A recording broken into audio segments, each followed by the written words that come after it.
त्या मोबाईलचा डेटा आता रिट्रीव्ह करण्यात आला. आता रिट्रीव्ह कसा झाला? मग 20 दिवस काय चाललं होतं? इतका वेळ का लागला? कशी मारहाण केली त्याचा व्हिडिओ आहे. ते ऐकून अक्षरशः म्हणजे इतकं विचित्र वाटलं की इतकं क्रूर कृत्य होताना लोक त्याचा व्हिडिओ काढतायत. कोण आहे हा बडा नेता? आणि घाला ना त्याला जेलमध्ये. संतोष देशमुख यांच्या हत्येनंतर अंजली दमानिया हे न्यायाच्या मागणीसाठी बीडमध्ये मुक्कामी आहेत आणि मागच्या 2-3 दिवसापासून ते वेगवेगळ्या यंत्रणाच्या अधिकाऱ्यांच्या लोकांना भेटत आहेत.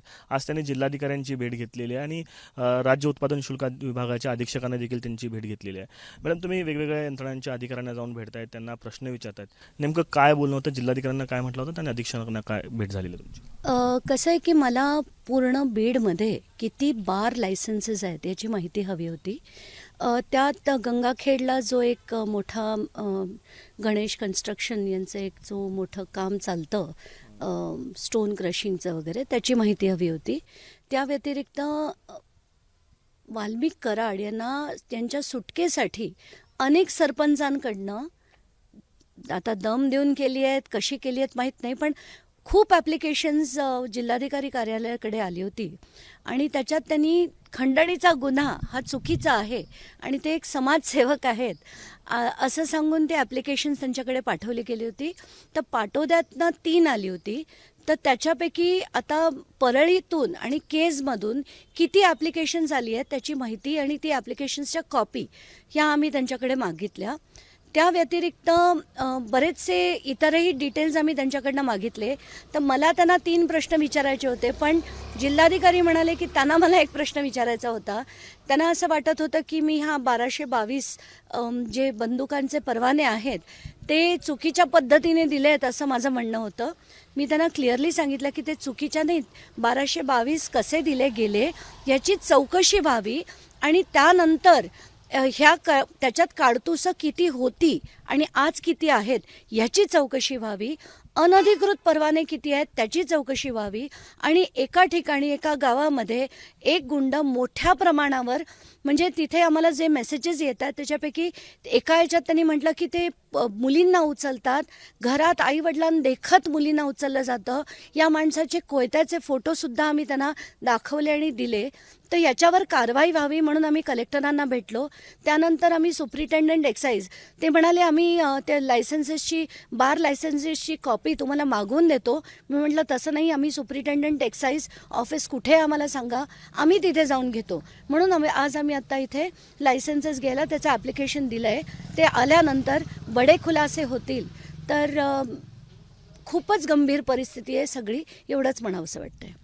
काल एक ब्लॅक स्कॉर्पिओमधनं खरं तर ते मोबाईल सापडल्याचे दावे देखील केले जात होते. त्या मोबाईलमधून धक्कादायक माहिती देखील यंत्रणेला मिळाल्याचं कळत आहे.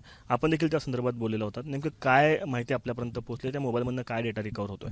नाही, मला 2 माध्यमांचे फोनो कॉल झाले होते आणि त्याच्यात त्यांनी असं म्हटलं होतं की त्या स्कॉर्पिओमध्ये 2 मोबाईल्स मिळालेत आणि त्या मोबाईलचा डेटा आता रिट्रीव्ह करण्यात आला असं हे ते माध्यम म्हणालं की आता रिट्रीव्ह करण्यात आला. तर माझ्या डोक्यात पहिला प्रश्न तोच की आता रिट्रीव्ह कसा झाला? मग 20 दिवस काय चाललं होतं?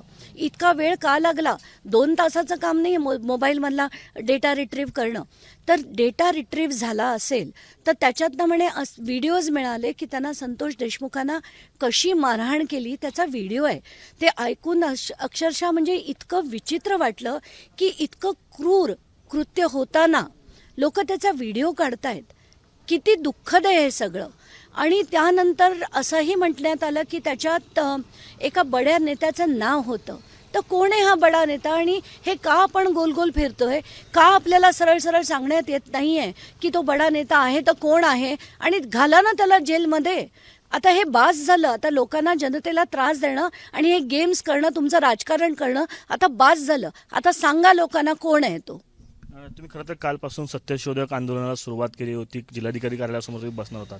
आज तुम्ही तिथं बसलेलं नाही आहेत कारण विरोधी लोक देखील तिथं येऊन पुन्हा एकदा एक आंदोलन सुरू झालेलं आहे. काय नेमकं कशासाठी हे आंदोलन सुरू झालं? केवळ तुमच्या आंदोलनाला विरोध करायचा म्हणून आंदोलन सुरू झालं म्हणायचं? नाही, आमच्या पेंडॉलला लगतच एक दुसरं पेंडॉल आज लागलंय. त्याच्यात त्यांचं असं म्हणणं आहे की वाल्मिक कराड, जे मी तुम्हाला म्हटलं, वाल्मिक कराड यांच्यावर खंडणीचा गुन्हा चुकीचा आहे आणि ते गुन्हा मागे घ्यावा यासाठी एक बाजूलाच पेंडॉल आलाय. तिथे 3 2-4 बायकांना बसवलंय, तर कुठेतरी असं वाटतंय की त्यांना प्रोव्होक करण्यासाठी का कशासाठी बसवलंय मला माहीत नाही. पण हे जे होत आहे ना, हे यांचं राजकारण खूप खूप घाणीचं होत चाललंय आता. काय मागणी असणार आहे आत्ता या सगळ्यानंतर? मुख्यमंत्र्यांच्या आदेशानंतर बँकेचे अकाउंट सीज झाले म्हणतात, मालमत्ता आत्ताच जप्तीची कारवाई देखील केली जात आहे. एक आणखी शक्यता व्यक्त केली जाते की वाल्मिक कराड स्वतः येऊन शरण होणार, अशा सगळ्या वेगवेगळ्या चर्चा सुरू आहेत. काय नेमकं घडतंय तुम्हाला वाटतं आणि काय नेमकी सरकारकडे मागणी आत्ता असणार आहे? नाही, कालपासून संध्याकाळपासून आपण ऐकतोय की वाल्मिक कराड सरेंडर होणार आहेत. काल रात्री 3 वाजता कोणी बातमी चालवली की कदाचित त्यांना पुण्याहून अटक देखील केली गेली आहे. हे सगळं इतकं वेग चाललंय ना की खरं काय खोटं काय हेच समजत नाहीये. खरं तर CIDनी स्वतःनी प्रेस रिलीज देऊन ऑफिशियल माहिती दिली पाहिजे. पण कारण हे इयरसेस जे होत आहेत ते इतक्या विविध प्रकारे होत आहेत आणि खरं कुणावर विश्वास ठेवावा की नाही हे सुद्धा कळत नाहीये. खरं चर्चा इतक्या रंगतात की त्यातून खरी माहिती काही समोर येत नाहीये. बडा नेता असं म्हटलं जात आहे. मात्र हा बडा नेता नेमका कोण आहे त्याचा देखील खुलासा झाला पाहिजे, अशा पद्धतीची मागणी जी आहे ती अंजली दमानी या ठिकाणी करतायत आणि वेगवेगळ्या अधिकाऱ्यांच्या भेटी जे आहे ते या निमित्तानं घेताना पाहायला मिळतात. कॅमेरा पर्सन अयुब कादीसह आफताब शेख, ABP माझा, बीड.